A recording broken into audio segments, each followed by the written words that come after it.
What is up, everybody? Today we are back with another episode of Wrestling Memories, and today we are going over the 1985 WWF The Wrestling Classic. It was a tournament held on November 7th, 1985 at the Rosemont Horizon in Rosemont, Illinois. There was 14,000 rabid WWF wrestling fans in the building that night.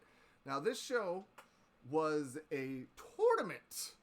A tournament that would later be redone with a bunch of different wrestlers for WrestleMania 4. But this tournament was way different than WrestleMania 4. Now, much like WrestleMania 1, I didn't see this event myself until years later. I was 4 years old when this event happened, and unless WWF talked about it on television or I read about it in a magazine when I started getting those, I didn't know these events existed. This was the days way before the internet was the thing. So I didn't know about this event until way later. We're talking like, I think mid-90s or something.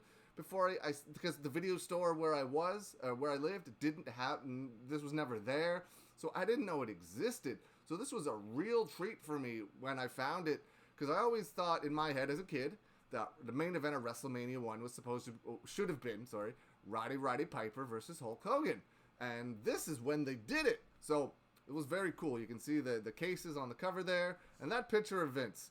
I absolutely loved the way that Vince and Lord Alfred Hayes, and I don't know that girl's name. Is it listed here? No, her name was not listed.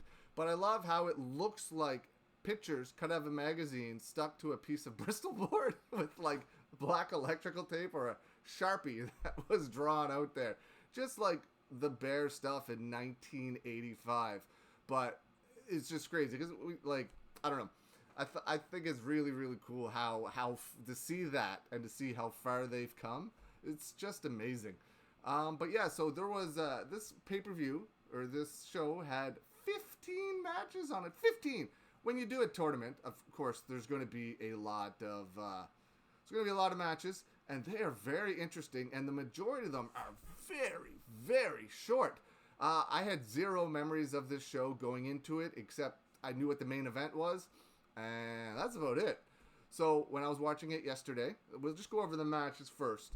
The first round matches, Adrian Adonis with Jimmy Hart defeated Corporal Kirchner in 4 minutes. Then we got the Dynamite Kid defeating Nikolai Volkov in 9 seconds. Nikolai Volkov came out with classy Freddie Blassie, of course. But, man, Dynamite Kid, wow. It's not that I forgot, I just haven't watched him wrestle in a long time. How good was Dynamite Kid? How good did Dynamite Kid look in 1985? Just amazing. That guy was so far ahead of his time. So good. Such an unreal talent. Then we had Macho Man Randy Savage against Ivan Putski. That match went 3 minutes and Randy Savage getting the victory. Randy Savage came with Miss Elizabeth, of course. And we have Ricky the Dragon Steamboat versus versus Davey Boy Smith, the other half of the British Bulldogs. That match was 3 minutes, but it was a very decent 3 minutes. But did that match have a weird ending? They were going at it, and then Davey Boy, I don't know why I keep wanting to say Dynamite Kid. Then Davey Boy Smith just dove into the ropes, and the referee rung the bell, said Davey Boy Smith couldn't continue, and that was the match. Very odd ending.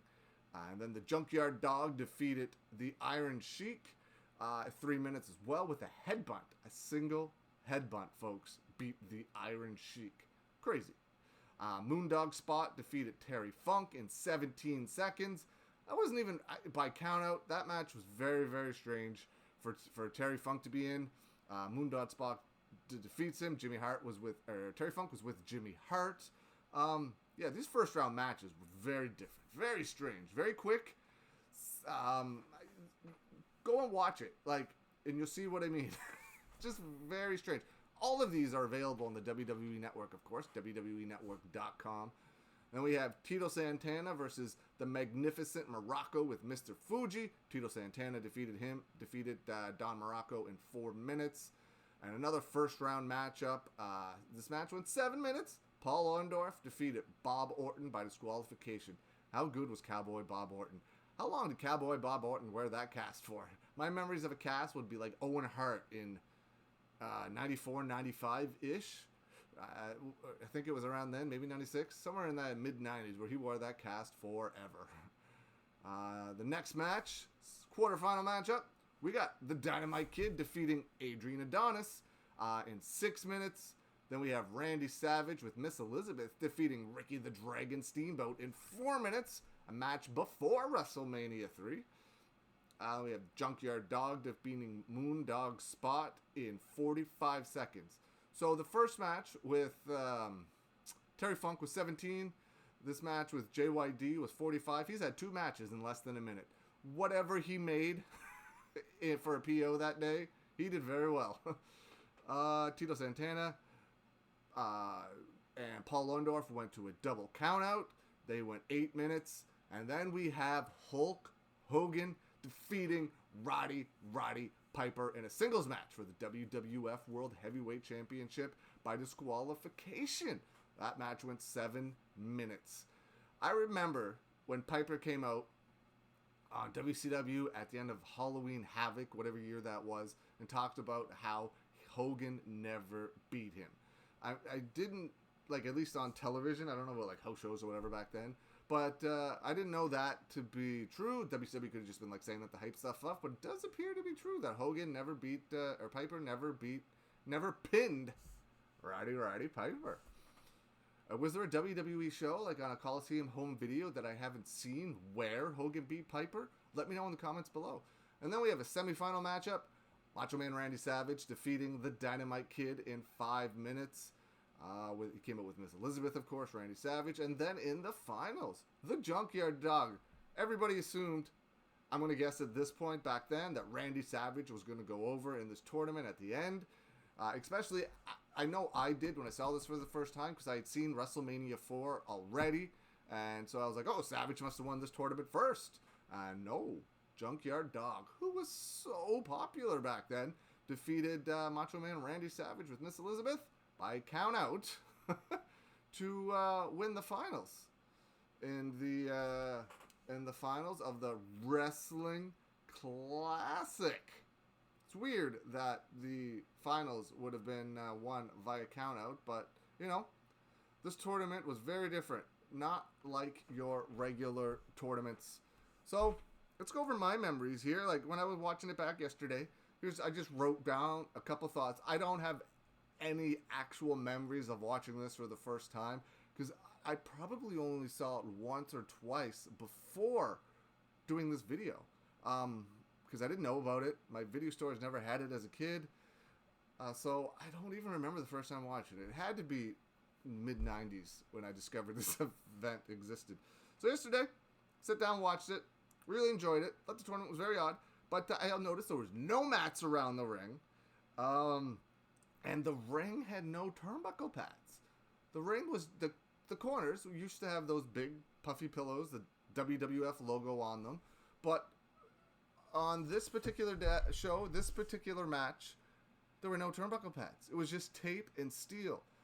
And I've seen rings like that in the past, but I'm surprised that WWF, at this point in time in 1985, didn't have turnbuckle pads on their ring.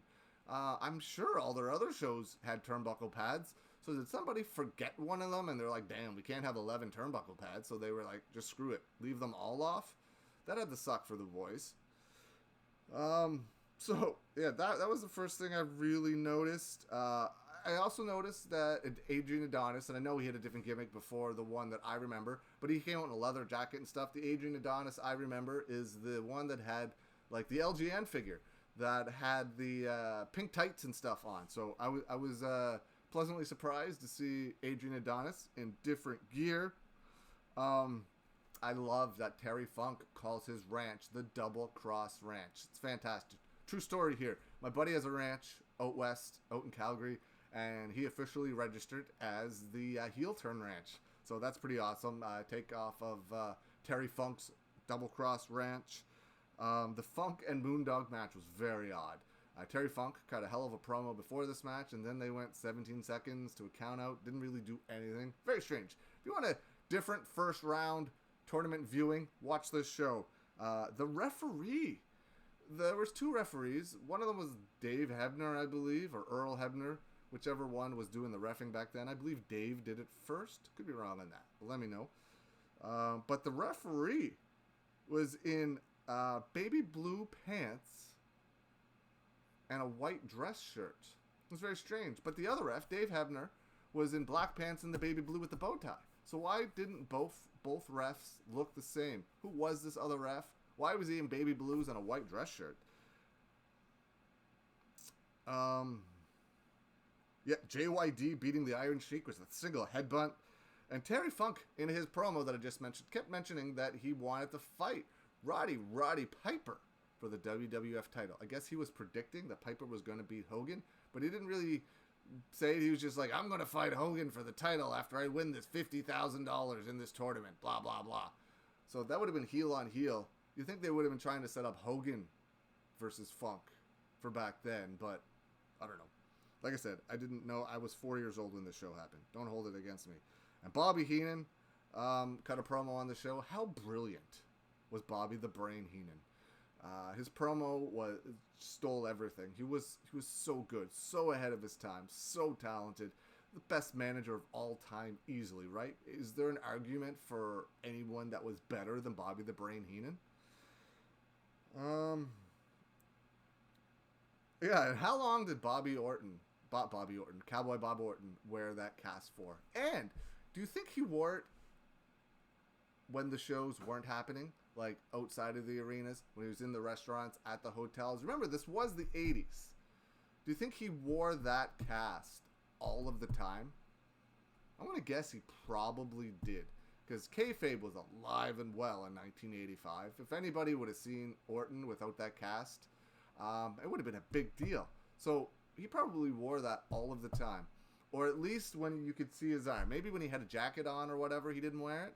But when in the summer times, I bet you he was wearing that cast all of the time. And how good was Randy Savage? I know I'm saying this, but 1985, Randy Savage, amazing. Amazing. That guy, I said in my comments there, Randy Savage was a god. He's such a talent. So good. And just like Dynamite Kid. Those are my 2 takeaways. How good Dynamite Kid was and how good Randy Savage was.